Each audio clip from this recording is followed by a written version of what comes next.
السلام علیکم ورحمۃ اللہ وبرکاتہ۔ الحمد للہ وکفا وسلام علی حبیبہ المصطفى اما بعد فاعوذ باللہ من الشیطان الرجیم بسم اللہ الرحمن الرحیم ان اللہ وملائکتہ یصلون علی النبی یا ایہا الذین آمنوا صلوا علیہ وسلموا تسلیما اللہم صل علی سیدنا مولانا محمد معدن الجود والکرم وآلہ واصحابہ الکرام وابنہ الکریم وبارک وسلم صلاة دائمة سرمدا ابدا۔ انسان کے جسم سے روح جب الگ ہو جاتی ہے تو یہ کہاں رہتی ہے، اس کا مقام کیا ہے، اور اس روح کے متعلق ہمارا اسلامی عقیدہ کیا ہونا چاہیے۔ میں نے پچھلے کئی دنوں قبل غالباً روح کے متعلق کوئی بیان دیا تھا، اس پر کچھ سوال بھی مجھے آیا، اس کا تصفیہ بھی کروں۔ بعض لوگوں کا عقیدہ ہے کہ فلاں کے جسم میں روح آتی ہے، فلاں کی روح آتی ہے، اور اس کے جسم میں حاضر ہو کر کے فلاں بولتے ہیں۔ ان تمام کے معاملات کیا ہوتے ہیں؟ اس کو ایک صاحب نے ایک واقعے سے نقل کر کے دلیل کے طور پر پیش کیا کہ روح کسی کے جسم میں آ سکتی ہے۔ اس سلسلے میں آج آپ سے گفتگو کرتا ہوں، اور ہمارا تعلق جو ذکر کی مجلس کا ہے یہ زیادہ سے زیادہ روح سے ہی ہوتا ہے۔ ہم اپنی روح کی تربیت کے لیے ہی ان مجالس میں شرکت کرتے ہیں۔ اللہ تبارک و تعالیٰ نے روح اور جسم کے متعلق قرآن عظیم میں کیا فرمایا؟ پہلی بات تو یہ ہے کہ روح کے متعلق رب تعالیٰ فرماتا ہے، رسول اگر آپ سے کوئی روح کے بارے میں سوال کرے تو آپ فرما دیں، یسألونک عن الروح قل الروح من امر ربی، آپ فرما دیں کہ روح یہ اللہ کا حکم ہے، اللہ کا حکم ہے۔ اسی سے یہ بات ثابت ہوتی ہے کہ روح کو فنا نہیں ہے۔ یہ عقیدہ یاد رکھ لیں، روح کو فنا نہیں ہے۔ باقی دنیا میں جو کچھ بھی ہے سب فنا ہونا ہے، یعنی جسم ہمارا فانی ہے، فنا ہو جائے گا۔ دنیا میں جو کچھ بھی ہے، زمین، آسمان، چاند، سورج، یہ سب کو فنا ہے۔ روح چونکہ اللہ کا حکم ہے اور اللہ کی صفت یا اللہ کا حکم، کوئی فانی نہیں۔ جیسے قرآن پاک بھی، اس کو بھی فنا نہیں ہے، وہ ہمیشہ باقی رہنے والا ہے۔ قرآن کا مطلب آپ یہ نہ سمجھیں جو اوراق ہیں، جو چھپا ہوا ہے، یہ تو ورق بوسیدہ ہوتے ہیں، ہم انہیں دفن بھی کرتے ہیں، پانی میں بہاتے ہیں۔ قرآن کا مطلب یہ نہیں ہے، قرآن اللہ کا علم ہے جو اللہ کے علم میں موجود ہے۔ یہ سارے اوراق بھی ختم ہو جائیں تب بھی قرآن ختم نہیں ہوگا، اس لیے کہ وہ اللہ کی صفت ہے، وہ ہمیشہ باقی رہے گا۔ بعض لوگ یہ کہتے ہیں کہ روح بھی فانی ہے، فنا ہو جائے گی، یہ غلط عقیدہ ہے۔ اعلیٰ حضرت فاضل بریلوی رضی اللہ تعالیٰ عنہ نے فرمایا، جو روح کو فنا مانتا ہے وہ بد مذہب ہے، بد عقیدہ ہے۔ اب بات یہاں سے شروع کی جاتی ہے کہ روح کے قبض ہونے کے بعد یہ کہاں جاتی ہے۔ دو فرشتے ہیں جن کے حوالے کی جاتی ہے، دونوں الگ الگ فرشتے ہیں۔ مومنین کی جب روح قبض کی جاتی ہے تو ایک فرشتے ہیں رمیائیل، جن کے حوالے کی جاتی ہیں ساری روحیں، اور کافروں کی جب روحیں قبض کی جاتی ہیں تو ایک فرشتہ ہے دوما نام سے، اس فرشتے کے حوالے ہوتی ہیں۔ اب یہ دو فرشتے ڈیوٹی پر مقرر ہیں ان روحوں کے لیے، خازن، جیسے خزانے کی حفاظت کی جاتی ہے ویسے وہ روحوں کی حفاظت۔ اور فرشتہ کوئی بھی اللہ کا ایک بال برابر بھی اللہ کے حکم کے خلاف نہیں کرتا، وہ اپنے کاموں پر مکمل پہرے داری دیتے ہیں۔ تو مومنین کی روحیں قبض ہونے کے بعد فرشتے کے تابع ہیں، لیکن فرق یہ ہے، حدیث پاک میں حضور اکرم صلی اللہ تعالیٰ علیہ وسلم نے ارشاد فرمایا، مومنین کی روحوں کو اللہ آزاد فرماتا ہے، وہ جہاں چاہیں سیر کرتی ہیں۔ بعض مومنین کی روحیں سبز پرندوں کی شکل میں جنت کی سیر کر رہی ہوتی ہیں، جو آپ نے دیکھا نا کہ بہت سارے خواب آپ نے سنے کہ فلاں کو ہم نے جنت میں دیکھا، فلاں جنت میں ٹہل رہے تھے، یہ سب معاملات تو روحوں کے ہیں۔ اب تک تو جنت میں کوئی انٹر نہیں ہوگا، جب حساب کتاب ہوگا قیامت کے دن تب جنت میں جائے گا۔ لیکن جن لوگوں کو دنیا میں انتقال کے بعد لوگوں نے جنت میں دیکھا ہے، یعنی وہ ان کی روحوں کو دیکھا ہے، روحیں سیر کرتی ہیں جنت کی، یہ مومنین کی روحیں ہیں، ان کو اختیار ہے۔ اور قرآن پاک میں دو آیتوں میں یہ الفاظ بھی آئے ہیں، کلا ان کتاب الابرار لفی علیین وما ادراک ما علیون، اور ایک میں ہے ان کتاب الفجار لفی سجین وما ادراک ما سجین۔ علیین اور سجین یہ دو وادیاں ہیں۔ علیین میں تمام مومنین کی روحیں پہنچ جاتی ہیں۔ یہ کہاں ہے علیین جگہ؟ 7ویں آسمان کے اوپر علیین اس جگہ کو کہتے ہیں۔ یہ مومنین کی روحوں کے رہنے کی جگہ ہے۔ فرشتہ ہے رمیائیل جو ان کی حفاظت پر مامور ہے، لیکن وہ آزاد بھی ہیں، وہ روحیں علیین میں پہنچائی تو جاتی ہیں، آزاد ہیں، جنت کی سیر کرنا چاہیں سیر کریں۔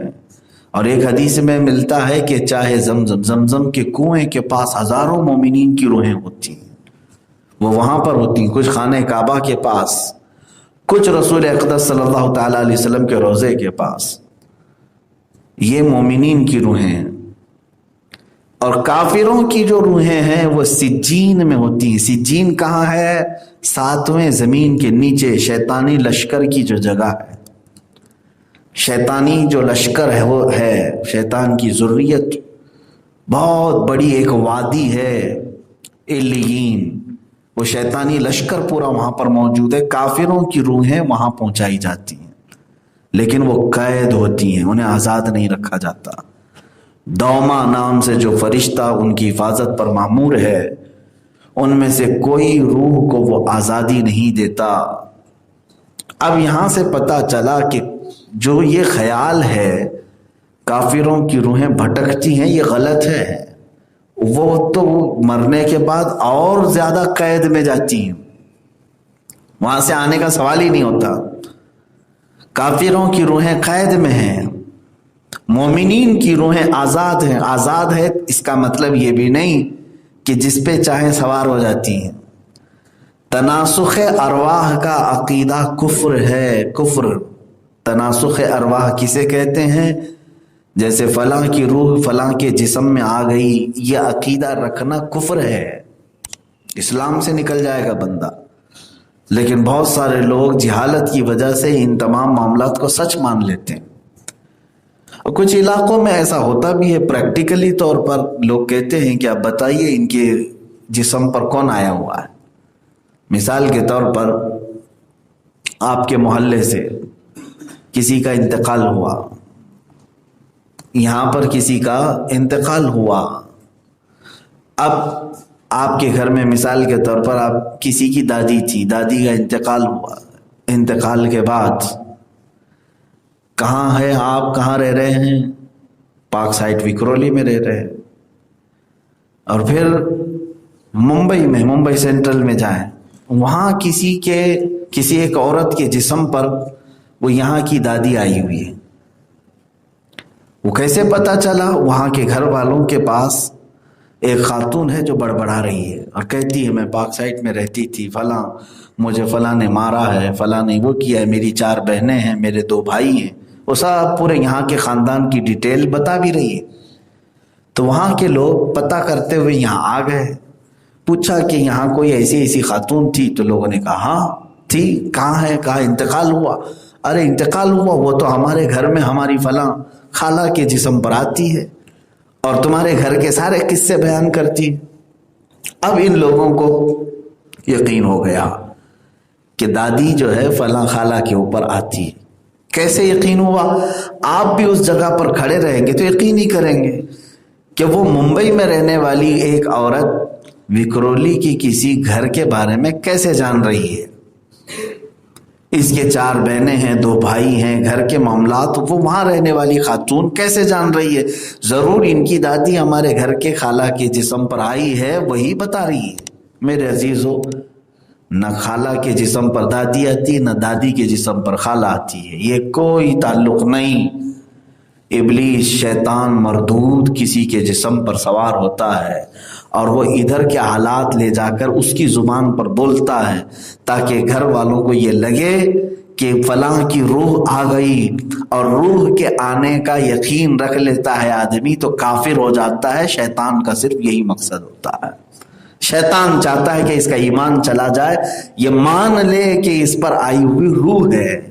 یہ تو خیر میں نے دادی اور خالہ کی مثال دی تھی، دادی اور خالہ کی مثال دے دی، خیر ہے، لیکن مسلمانوں میں یہ عقیدہ گھر کر گیا ہے کہ کسی کے جسم پر غوث پاک آتے ہیں، کسی کے جسم پر غریب نواز آتے ہیں، کسی کے ہاں سواری آتی ہے فلاں پیر صاحب کی۔ یہ سواریاں کیا ہیں؟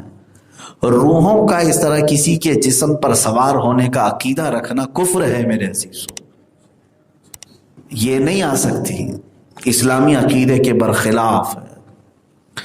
مومنین کی روحوں کا میں نے مقام بتا دیا، وہ کہاں ہے؟ اعلیٰ علیین میں ہے، اللہ ہمیں بھی علیین میں پہنچا ہے۔ اور کافروں کی روحیں سجین میں ہیں، یہ دونوں لفظ قرآن پاک میں سورہ مطففین میں آئے ہیں 30ویں پارے میں۔ یہ سجین اور علیین 2 مقامات ہیں جہاں پر کافروں کی روحیں اور مومنین کی روحیں پہنچتی ہیں۔ مومنین کی روحیں آزاد تو ہیں لیکن کسی کے جسم پر سوار نہیں ہوتی، اور کافروں کی روحیں مرنے کے بعد اور زیادہ قید ہو جاتی ہیں۔ اب یہاں سے ایک سوال ہوتا ہے، اب مومنین کی روحیں علیین میں ہیں 7ویں آسمان کے اوپر، تو پھر ہم قبر پر جب جاتے ہیں سلام کرتے ہیں قبر والے کو، آپ جب روح ہے ہی نہیں وہاں پر تو ہم اس جسم کو جو سڑ چکا ہوگا، ختم ہو چکا ہوگا، ہم کیا سلام کریں اس کو؟ یہ بھی سوال آ سکتا ہے جب روح وہاں ہے ہی نہیں۔ میرے عزیزو، ایسا نہیں ہے، بلکہ وہ جہاں بھی رہے دنیا میں اس کے جسم سے اس کا تعلق ضرور رہے گا۔ اور اس زمانے میں ڈیجیٹل لائف میں یہ سمجھانے کی ضرورت نہیں ہے کہ روح کا جسم سے تعلق کیسے ہو سکتا ہے۔ ظاہر سی بات ہے، ایک ہلکے سے چپ میں، ایک ہلکے سے سم کارڈ میں سیٹلائٹ کا تعلق آ سکتا ہے۔ کہیں پر بھی آپ موبائل لے کر کے جاتے ہیں، یہ تو نہیں کہ پورا سیٹلائٹ لے کے گھومتے رہتے ہیں۔ تو روح ہماری علیین میں ہی کیوں نہ ہو، جسم قبر کے جس بھی کونے میں ہو، اس جسم سے اس روح کا تعلق ضرور رہے گا۔ اور قبر میں جو کچھ بھی سزا ہو کہ جزا ہو، عذاب ہو کہ ثواب ہو، دونوں کا مزہ روح ضرور چکھتی ہے۔ روح کا تعلق جب جسم سے الگ ہوتا ہے تو اعلیٰ حضرت رضی اللہ تعالیٰ عنہ نے لکھا ہے احادیث کی روشنی میں کہ سننے دیکھنے کی طاقت اور ڈبل ہو جاتی ہے اور بڑھ جاتی ہے۔ دنیا میں جو ہم دیکھتے تھے سنتے تھے اس سے کئی زیادہ بڑھ جاتی ہے طاقت روح کے جسم سے الگ ہونے کے بعد۔ اسی لیے تو حدیث پاک میں ہے، رسول پاک صلی اللہ تعالیٰ علیہ وسلم فرماتے ہیں، تم جب قبرستان میں چلتے ہو تو تمہارے پیروں کی چرچراہٹ کی آواز بھی مردہ سنتا ہے، یعنی چپل کی آواز تک قبر میں اسے سنائی دیتی۔ سننے کی طاقت روح کی بڑھ جاتی ہے، روح کی طاقت بڑھ جاتی ہے۔ اچھا، یہ صرف مومنین کے متعلق نہیں، کافروں کے متعلق بھی ہے۔ کافر کے روحیں بھی سنتی بھی ہیں، دیکھتی بھی ہیں۔ کافروں کی روحیں بھی، خود جنگ بدر کے مقتولین جو تھے، جتنے بھی کافر قتل ہو چکے تھے 70 کے قریب، ایک گڑھے میں ان سب کو جمع کر کے حضور صلی اللہ تعالیٰ علیہ وسلم نے ان پر خطبہ دیا، بیان فرما رہے تھے۔ صحابہ نے پوچھا، یا رسول اللہ صلی اللہ تعالیٰ علیہ وسلم، آپ ان کو بیان کر رہے ہیں جو مر چکے ہیں؟ حضور صلی اللہ تعالیٰ علیہ وسلم نے فرمایا، ہاں، یہ زندوں سے بھی کہیں زیادہ سنتے ہیں۔ حضور ان سے پوچھ رہے تھے، کیا اللہ نے جو ہم سے وعدہ کیا تھا وہ پورا نہیں ہوا؟ کیا تم نے نہیں دیکھا کہ ہم حق پر تھے اور ہمارا وعدہ پہنچ چکا اللہ کا؟ حضور ان سے سوال کرتے جا رہے تھے۔ ظاہر سی بات ہے، جواب دنیا میں ایک حجاب ہے، نہیں سنائی دے گا۔ اچھا اب ایک بات یہ بھی میں بتا دوں، عالم برزخ ایک دنیا ہے جہاں سب روحیں ہیں. عالم برزخ وہی علیین جو ہے ایک جگہ ہے، لیکن ایک دنیا الگ ہو جاتی ہے. جیسے اس کو عالم حیات کہیں آپ، یہ زندگی کی دنیا ہے جسم اور روح دونوں کے ساتھ. جسم یہاں رہ گیا اور روح چلی گئی کہاں پر؟ عالم برزخ میں. جب عالم برزخ میں جاتا ہے تو ایک بڑی دیوار ہمارے دونوں کے بیچ میں قائم ہو جاتی ہے، ہمارے دونوں کے بیچ میں قائم ہو جاتی ہے. یعنی روحوں کے دنیا اور ہماری دنیا کے بیچ میں فرق یہ ہے کہ ہماری ساری باتیں، ہماری ساری ایکٹیویٹیز وہ سنتے بھی ہیں اور سمجھتے بھی ہیں اور وہ دیکھتے بھی ہیں. وہ دیکھتے بھی ہیں، سنتے بھی ہیں، ساری چیزیں محسوس کرتے ہیں، لیکن ان کی تمام معاملات ہم نہیں دیکھ سکتے. ان کے جو کچھ بھی روحوں کے معاملات ہیں وہ ہم نہیں دیکھ سکتے، اس لیے کہ ہمارے اور ان کے درمیان ایک دیوار ہے. عالم برزخ کے معاملات ہمارے اوپر ظاہر نہیں رکھے گئے. روحوں کے ساتھ کیا ہو رہا ہے کیا نہیں ہو رہا ہے ہم میں سے کوئی جانتا نہیں ہے، مگر یہ کہ اللہ کسی کو علم دے دے، اپنے محبوبوں میں سے کسی کے اوپر ظاہر کر دے، یہ الگ بات ہے. لیکن عالم برزخ کے احوال عام لوگوں پر نہیں کھولے جاتے، ہمارے اور ان کے درمیان. اس کو یوں سمجھ لیں کہ ون سائڈ دیکھے جانے والا شیشہ ہو، یعنی ایک طرف سے باہر کا دکھتا ہے لیکن ادھر والوں کو ادھر کا نہیں دکھتا. عالم برزخ اور ہمارے درمیان ایسی معاملات ہیں. اب عالم برزخ میں ہوتا کیا ہے؟ وہاں کی ایک زندگی الگ ہے. جیسے مومنین کی روحیں ہیں، انبیاء کی روحیں ہیں، شہیدوں کی روحیں ہیں، صدیقین کی روحیں ہیں، متقین کی روحیں ہیں، الگ الگ کیٹیگریز ہیں. کافروں کی روحیں الگ ہیں. تو جب یہ مقدس روحیں ہیں تو اس دنیا میں وہ کیا کیا کر رہے ہیں؟ تو فرمایا گیا کہ اس دنیا میں، عالم برزخ میں، ان کے ساتھ اس دنیا سے بھی اچھے معاملات ہو رہے ہوتے ہیں. یعنی ان کو رزق بھی دیا جاتا ہے. قرآن پاک میں ہے شہیدوں کو اللہ تعالیٰ روزانہ رزق دیتا ہے. وہ کون سا رزق ہے، کیسا رزق ہے، وہ اللہ بہتر جانے، کیونکہ جب دنیا ہی بدل گئی تو وہاں کا رزق کیا ہے وہ پتہ نہیں. جیسے یوں سمجھ لیں آپ اس دنیا میں آنے سے پہلے بھی زندہ تھے ماں کے پیٹ میں، لیکن ماں کے پیٹ میں بچہ کیا کر رہا ہے وہ ہمیں باہر والوں کو معلوم نہیں، کیونکہ وہ ایک الگ دنیا میں ہے، الگ دنیا میں ہے. اور بچہ جو ہے اندر ماں کے پیٹ میں رہ کر کے باہر کی چیزیں محسوس نہیں کرتا ہے. دونوں کے درمیان دیوار حائل ہے، ماں کا پیٹ. وہ اندر والا باہر کی چیزیں نہیں جان رہا ہے، باہر والا اندر کی چیزیں نہیں جان رہا ہے. الگ الگ دنیا ہے. اور پھر یہاں آنے کے بعد ہم ساری چیزیں ایک دوسرے کو دیکھتے ہیں، لیکن عالم برزخ کی چیزیں ہم نہیں دیکھتے، عالم برزخ والے ہمیں دیکھ رہے ہوتے ہیں. اب آگے چلتے ہیں. علیین کے مقامات پر انبیاء ہیں، صحابہ ہیں، شہداء ہیں، صالحین ہیں، سب کی روحیں ہیں.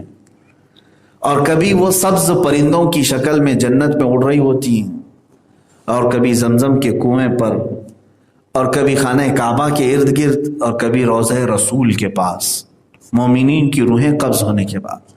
کافروں کی روحیں سجین میں ہیں، ساتویں زمین کے نیچے شیطانی لشکر کے ساتھ، لیکن وہ قید میں ہیں. اور ایک حدیث پاک میں ملتا ہے یمن میں ایک وادی ہے، ایک کنواں ہے جو سخت ترین بدبو والا پانی ہے. اس کنویں کے پاس کافروں کی روحیں ہوتی ہیں، اور بعض ان کے مرگھٹ پر ہی جہاں ان کو جلایا جاتا ہے، جہاں انہیں دفنایا جاتا ہے، وہیں ہوتی ہیں. تو ان کی روحیں اس طرح سے الگ الگ مقامات پر ہیں، لیکن قید میں ہیں، آزاد نہیں. فرق دیکھیں. مومن جو ہے اس کی مثال میرے آقا صلی اللہ تعالیٰ علیہ وسلم نے فرمایا جب تک دنیا میں ہے پنجرے کے اندر موجود پرندے کی طرح ہے. پنجرے کے اندر موجود پرندے کی طرح ہے. جیسے ابھی ہم لوگ ہیں، اور حضور صلی اللہ تعالیٰ علیہ وسلم فرماتے ہیں جس دن اس کی روح قبض کی جائے گی ایسے سمجھ لو جیسے پنجرہ کھول دیا گیا اور پرندے کو آزاد کر دیا گیا. اب مجھے بتاؤ پرندہ پنجرے کے اندر زیادہ خوش ہوتا ہے کہ باہر زیادہ خوش ہوتا ہے؟ ظاہر سی بات ہے، جس دن پنجرا کھلا اب پرندے کی اڑان کہاں تک ہوتی ہے؟ وہ جہاں چاہے، جس وادی میں چاہے، جس پیڑ پہ چاہے بیٹھتا ہے۔ تو اسی کی مثال میرے آقا صلی اللہ علیہ وسلم نے مومنین کو دی، فرمایا کہ جس دن تمہاری روح قبض ہوگی سمجھ لینا اس دن پنجرے سے نکل گئے، اب تمہاری روح چاہے وہ جنت میں جائے، چاہے وہ روضہ رسول کے پاس ہو، چاہے وہ خانہ کعبہ کے پاس، اس لیے کہ اب تم آزاد ہو جاؤ گے۔ اسی لیے مومن کا مرنا بھی نعمت ہے اور کافر کی موت اس کے لیے عذاب ہے۔ ہم تو موت سے ڈرتے نہیں، اس لیے کہ موت کے بعد ہمارے لیے وصال محبوب ہے، اللہ سے ملاقات ہے، رسول پاک صلی اللہ تعالیٰ علیہ وسلم کا دیدار ہے۔ بہرحال میرے عزیزوں، ایک بات جو میں نے چھیڑا تھا وہ یہ ہے کہ ایک صاحب نے ایک واقعہ ہمیں بھیجا اور کہا کہ آپ کہتے ہیں کہ روح جسم میں دوبارہ نہیں آتی، تو اس واقعے کا کیا مطلب ہے؟ میں سمجھاتا ہوں کون سا واقعہ ہے۔ صابر علاء الدین کلیری رحمۃ اللہ تعالیٰ علیہ سلسلہ چشتیہ کے بڑے مشہور بزرگ ہیں۔ آپ کے متعلق یہ واقعہ مشہور ہے کہ آپ کے ایک مرید نے پوچھا تھا فنا اور بقا کسے کہتے ہیں؟ آپ جانتے ہیں فنا کا مطلب ختم ہونے والی چیز، بقا کا مطلب باقی رہنے والی چیز۔ یہ تصوف کی زبان میں دو اصطلاحیں ہیں، دو الگ الگ جملے ہیں، فنا اور بقا۔ اللہ تعالیٰ بقا ہے اور باقی سب چیزیں کیا ہے؟ فنا ہے۔ اب اس بزرگ سے جب کسی نے پوچھا فنا اور بقا کیا ہے تو انہوں نے فرمایا تجھے جواب دیا جائے گا بعد میں۔ ان کے وصال کا وقت آیا، ان کی وفات کا وقت آیا، کس کا؟ حضرت صابر کلیری رحمۃ اللہ علیہ۔ تو آپ نے یہ فرمایا کہ مجھے غسل دینا، جنازے کی نماز کے لیے کوئی آگے نہ بڑھنا، کوئی ایک مسافر آئے گا اور وہی میرے جنازے کی نماز پڑھائے گا۔ آپ کی وصیت کے مطابق آپ کو غسل و کفن دے کر کے لوگ جنازے کو سامنے رکھے، ایک بڑی تعداد میں لوگ نماز کے لیے حاضر تھے۔ ایک جمع غفیر تھا تو کافی دیر کے بعد ایک گھوڑ سوار آیا، اس کے چہرے پر نقاب پڑا ہوا تھا، وہ سیدھے سامنے آ کر کھڑا ہو گیا جنازے کے پاس اور لوگوں سے کہا کہ اپنی صفیں درست کر لو۔ لوگ اپنی اپنی صفیں درست کر لیے، اس لیے کہ اس کا رعب ایسا تھا کہ کوئی سوال ہی نہیں کر سکا، اور نماز قائم ہو گئی۔ جب جماعت ہو گئی تو جو صابر کلیری رحمۃ اللہ تعالیٰ علیہ کے جو مرید تھے، ان کے شاگرد تھے، وہ اس بات میں حیرت میں تھے کہ ہم اپنے پیر و مرشد کے نماز جنازہ کے متعلق کیا بیان کریں گے لوگوں سے کہ کس نے پڑھایا تھا۔ تو اس آئے ہوئے مسافر کو ان لوگوں نے پکڑ لیا اور کہا کہ آپ اپنا نام تو بتاتے جائیں، آپ کہاں سے آئے ہیں اور کون ہیں، آپ کا تعارف کیا ہے؟ تو اس مسافر نے اپنے چہرے سے نقاب ہٹایا تو حضرت صابر کلیری ہی تھے، صابر علاء الدین کلیری رحمۃ اللہ تعالیٰ، وہ خود ہی تھے۔ تو وہ سختے میں رہ گئے سوال کرنے والا، تو مسکرائے اور انہوں نے وہ فرمایا تو انہیں پوچھا تھا فنا اور بقا کیا ہے؟ یہ جنازے میں جو ہے وہ فنا ہے اور نماز پڑھانے والا یہی بقا ہے۔ یہ کیا معاملہ تھا؟ اس کے بعد وہ غائب ہو گئے۔ اس واقعے کو آپ نے سنا بھی ہوگا اور اکثر جگہ سنایا بھی جاتا ہے۔ اس کو دلیل بناتے ہوئے کسی صاحب نے مجھے کہا کہ آپ کہتے ہیں روحیں نہیں آتی، تو یہ کیا تھا؟ میرے عزیز میں آپ کو بتاؤں، اسی لیے میں نے شروع سے اس ٹاپک پر کہا کہ مومنین کی روحوں کو اللہ نے بڑی آزادی عطا کی، بڑی آزادی عطا کی اور قوت عطا کی ہے۔ اب یقیناً جو انہوں نے کہا فنا اور بقا، جو جسم تھا وہ فانی ہے اور جو روح ہے وہ باقی ہے۔ یہاں پر اللہ تبارک و تعالیٰ نے ہر کسی کو یہ اختیار نہیں دیا کہ اس کی روح جو ہے واپس اسی شکل میں دنیا میں آ جائے، ہر کسی کو یہ اختیار نہیں دیا ہے کہ اس کی روح پھر کسی اور کے جسم کا تو ناممکن ہے، کیونکہ ہمارا عقیدہ ہی نہیں۔ ایک کی روح جب قبض ہو گئی تو وہ کسی اور کے جسم پہ نہیں آ سکتی، لیکن اسی جسم کی شکل میں آنا یہ اولیاء کاملین کے لیے ممکن ہے، انبیاء صادقین کے لیے ممکن ہے۔ یعنی اب کیا ہوا تھا، وہاں جو نماز پڑھائے اگر وہ صابر کلیری رحمۃ اللہ تعالیٰ علیہ تھے تو پھر جنازے میں کون سویا تھا؟ اور اگر وہ جنازے میں ہی تھے تو یہ نماز پڑھانے والا کون تھا؟ کیا 2 صابر تھے دنیا میں؟ 2 صابر تھے؟ ایسا کیسے ہوا ہے؟ ایک لیٹا ہوا صابر ہے اور ایک پڑھا رہا ہوا صابر ہے۔ میرے عزیزو، انہوں نے اس فلسفے کو یہی سمجھایا کہ 2 الگ الگ صابر نہیں، ایک ہی صابر علاء الدین کلیری ہے۔ جو جنازے میں لیٹا ہوا ہے وہ صابر کلیری کا جسم ہے، اور جو نماز پڑھا رہا ہے یہ صابر کی روح ہے۔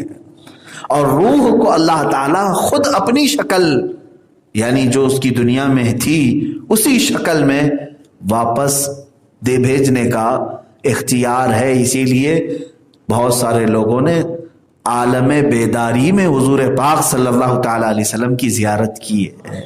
عالم بیداری میں حضور صلی اللہ تعالی علیہ وسلم کی زیارت کی ہے۔